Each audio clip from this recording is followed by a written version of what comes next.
आपका नाम क्या है और क्या भूमिका है इस गठबंधन में आप या समर्थन में आपकी? मेरा नाम मनोज कुमार काशी है, राष्ट्रीय महासचिव बहुजन मुक्ति पार्टी एवं राष्ट्रीय प्रचारक ग्राम से। वर्तमान में है राष्ट्रीय प्रचारक। ये राष्ट्रीय प्रचारक है। तो इस वजह से आप समर्थन देते हैं? इस समर्थन देने के पीछे सबसे पहले कि उत्तर प्रदेश के हालात को हम लोग बेहतर समझ सकते हैं, क्योंकि उत्तर प्रदेश के ज़मीन से जुड़े हुए लोग, कोई भी व्यक्ति क्षेत्रीय होगा तो क्षेत्र के संबंध में ज़्यादा बेहतर जाने। ऐसी परिस्थिति में उत्तर प्रदेश के हालात बहुत खराब हैं। नारा बहुत सारे लगाए जाते रहते हैं, नारे के साथ धरातल पे कुछ और होता है। हम लोग जानते हैं कि जब छोटे लाल दिवाकर की हत्या होती है तो मैं ऑर्गेनाइजेशन को कहता हूं, ऑर्गेनाइजेशन के लोग खुद नहीं जाते हैं और जाने से मुझे मना करते हैं। मैं अपने व्यक्तिगत पैसे से वहां जाके उनका मदद करता हूं और एसपी साहब से मुलाकात करता हूं। एडवोकेट सुशील शास्त्री जी को ले जाके मैं इस बात के लिए वहां ले जाके करता हूं और मैं अपने जेब से पैसा लगा के जाता हूं। फिर भी इंडियन लीगल प्रोफेशनल एसोसिएशन अधिवक्ताओं की टीम है हमारे संगठन में, तो उनको मदद करनी चाहिए, नहीं किया उन्होंने। अर्जुन प्रसाद कोरी जी की हत्या होती है, एक भी सिंगल लाइन कोई भी स्टेटमेंट जारी नहीं किया जाता है। तो क्या ये जनाधिक आक्रोश जी टाइप में? सुन लीजिए आप, एक गोहरी हत्याकांड पे 4 बासी जाति की हत्या होती है एक साथ, उस पे एक सिंगल स्टेटमेंट नहीं आता है। तो तमाम जो घटनाएं हो रही है, अभी बहुत सारा मीडिया में स्टेटमेंट देने से तो बड़े अच्छे लग रहे हैं कि स्टेटमेंट लोग जारी कर रहे हैं। जब हमारी बहन मनीषा वाल्मीकि की हत्या हुई, बलात्कार हुआ, हत्या हुई, रात को बॉडी जलाई गई और वर्तमान की जो सरकार है इसने नारा क्या दिया? बेटी पढ़ाओ बेटी बचाओ की बात कर रहे थे, बेटी बचाने की बात कर रहे थे। लेकिन ये सबसे बड़ी बात है कि भारतीय जनता पार्टी के लोग भी स्टैंड अपना बदलते रहते, बदलते इसलिए तरीके से है कि आपको समझना पड़ेगा, बहुत बारीकी से तब समझ में आएगा। ये कहते हैं कि मैं हिंदू धर्म का सबसे बड़ा ठेकेदार हूं, तो हिंदू धर्म शास्त्रों के अनुसार दिन डूबने के बाद किसी भी नारी का अंतिम संस्कार नहीं किया जा सकता। फिर भी वो रात को जाके बॉडी को जलाया और ऊपर से पेट्रोल और मिट्टी का तेल छिड़क के जलाया गया। तो ये हिंदू धर्मी नहीं है, बेधर्मी लोग हैं, इनका कोई नियत साफ नहीं है, कोई संस्कार नहीं है। और ऐसे लोगों को हम उत्तर प्रदेश में दोबारा लाना नहीं चाहते हैं।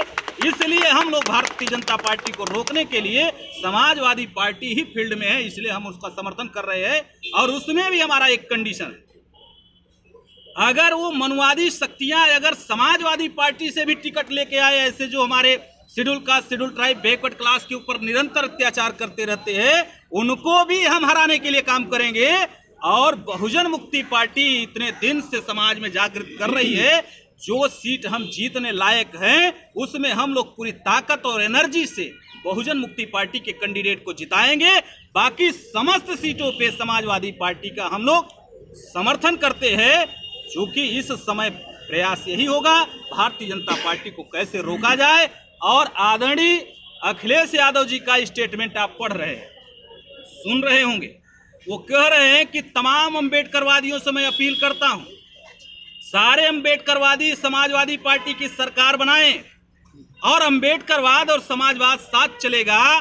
तो मैं इसका डिफरेंस पे नहीं जाता हूं, मैं ये कहता हूं कि अगर ये अपील कर रहे हैं और हमें बीजेपी को रोकना भी है, ऐसी परिस्थिति में अगर कोई अम्बेडकरवाद के ऊपर चलना चाहता हो तो उसे हमें सपोर्ट करना चाहिए, उसके पैर खींचने का काम नहीं करना चाहिए कि किसी भी प्रकार से कोई मनुवादी शक्ति फिर से आ जाए। अखिलेश जी 2012 में, दिसंबर 2012 में इनकी सरकार थी और रिजर्वेशन एंड प्रमोशन का बिल फाड़ा गया था जी, किस तरह से देखते हैं? देखिए, उसमें मैं आपको बहुत माइक्रो एनालिसिस किया हूँ, क्योंकि मैं राजनीतिक पृष्ठभूमि से जुड़ा हुआ हूँ, इसलिए मुझे मालूम है क्यों लिया गया। ये अखिलेश यादव जी का से पूछना चाहिए, लेकिन मैं आपको जवाब दे रहा हूँ। नहीं, आप समर्थन दे रहे हैं एक बहुजन सर रिप्रेजेंटेशन के लिए। ये टसन में लिया गया निर्णय था। वो टसन में क्या था, हम भी बहुजन समाज पार्टी से जुड़े थे, 2007 में इस्तीफा दे दिए थे। बहुजन समाज पार्टी का एक निर्णय बहन जी का ये लिया गया कि ठेके में जो लाइसेंस दिया जाएगा, रजिस्ट्रेशन कराया जाएगा, वो मात्र शेड्यूल कास्ट के लिए स्पेशलाइजेशन किया उन्होंने, स्पेशल अवसर दिया। अगर वहीं पे एक कॉलम और जोड़ दिया जाता कि बैकवर्ड क्लास को भी रिजर्वेशन हम संख्या के अनुपात में देंगे, ये झगड़ा खड़ा नहीं होता। अगर नहीं खड़ा होता तो समाजवादी पार्टी के लोग माननीय अखिलेश यादव को कान भरने में कामयाब नहीं होते, और प्रमोशन में रिजर्वेशन समाजवादी पार्टी कभी नहीं हमारे विरोध में खड़ी होती, मेरा ऐसा मानना। अभी हाल ही में आज़ाद समाज पार्टी के राष्ट्रीय अध्यक्ष चंद्रशेखर आज़ाद भी गठबंधन को लेकर चर्चा कर रहे हैं। इसके बाद उन्होंने बात नहीं बनी और उन्होंने प्रेस कॉन्फ्रेंस करते हुए ये आरोप लगाया कि समाजवादी पार्टी के राष्ट्रीय अध्यक्ष को सिर्फ दलितों का वोट चाहिए, उनको नेता नहीं चाहिए। क्या कहेंगे? देखिए, अब अगर आप देखते हैं तो हो सकता है बहुत सारे पॉलिटिकल पार्टियों में यही कैरेक्टर है। हर राजनेता को भी डर लगता रहता है कोई एक कदम हमसे आगे ना हो जाए। ये हो सकता है। मैं इस पे ज्यादा सवाल का जवाब देना पसंद नहीं करता हूं। भी क्यों? इस समय की परिस्थिति और हालात इस पे ये इजाजत नहीं देती कि अभी टकराव की स्थिति होनी चाहिए। अब अगर मान लिया जाए चंद्रशेखर रावण जी को अगर 8 सीट मिल जाती तो दलित का सम्मान हो जाता, और 3 सीट मिल रही थी, 5 सीट मिल रही थी तो दलित का अपमान हो गया। यहाँ दलित शब्द ले आके माननीय चंद्रशेखर आजाद जी, चंद्रशेखर रावण जी ये कहना चाहते हैं कि मेरे सीट की वजह से दलित का सम्मान बढ़ता है और अपमान होता है। ये व्यक्तिगत इंडिविजुअल मामला था उनका। अगर 3 सीट मिलता तो 3 सीट में अगर नेता नहीं बन सकते थे क्या? वो उन्होंने निश्चित तौर पे संघर्ष किया, एक अच्छे नेता के तौर पे उभर के आ रहे, मैं उनका सम्मान करता हूं। चूंकि ऐसा काबिल आदमी होना चाहिए लड़ने वाला जो जेल में जाने से ना डरे। ऐसे अगर नौजवान राजनीति में आते हैं तो आपने देखा, पुराने प्राचीन इतिहास को देखिए, अभी सारे लोग सियासत में बगैर कोई लाठी खाए, बगैर जेल गए नेता बना नहीं है। तो उनका कदम ठीक है, एक अच्छे नेता हैं, उनका रेपुटेशन बढ़ा हुआ है। समाजवादी पार्टी से ज़्यादा अच्छी विचारधारा बहुजन समाज पार्टी की है, जिन्होंने कई ऐसे बहुजन महापुरुषों के नाम पर तमाम संस्थान बनाए, जिसको समाजवादी पार्टी ने ही आपके साहू जी महाराज मेडिकल कॉलेज का नाम KGMC करने का काम किया, और दूसरे जो राज्य काशीराम जिला बनाया गया और तमाम जिले बनाए गए बहुजन महापुरुषों के नाम पर, उसको बदल के उन्होंने दूसरा नाम किया। डॉक्टर अंबेडकर इस पार्क के नाम से पार्क बना था, उसको जो जनेश्वर मिश्रा का नाम दिया गया।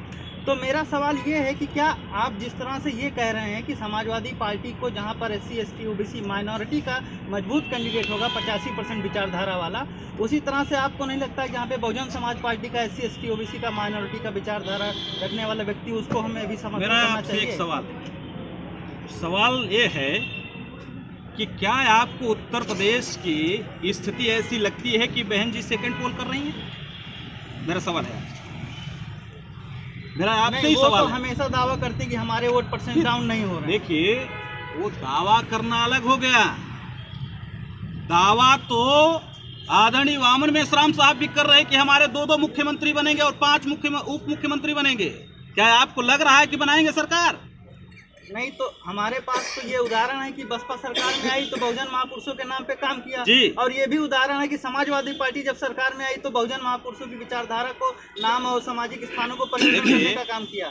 मान्यवर कांसीराम साहब के द्वारा पार्टी बनाई गई, मान्यवर कांसीराम साहब के द्वारा बनाई गई, वो बामसेप की आइडियोलॉजी से ही आए, वो बामसेप के राष्ट्रीय अध्यक्ष से। उस विचारधारा की वजह से ये सारे आपको डेवलपमेंट दिखाई दिए। समाजवादी पार्टी ने कभी अभी तक पहले नहीं कहा था कि हम अम्बेडकरवाद को ढोएंगे।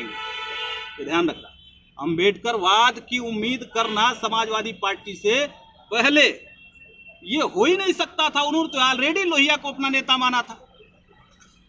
अगर ज्ञानेश्वर मिश्रा जी को अपना नेता मान रहे थे, अब अगर वो चलने के लिए कह रहे हैं, ऐसी परिस्थिति में हमें टेस्ट भी होगा और भारतीय जनता पार्टी रुकने में कामयाब भी हो जाएगी।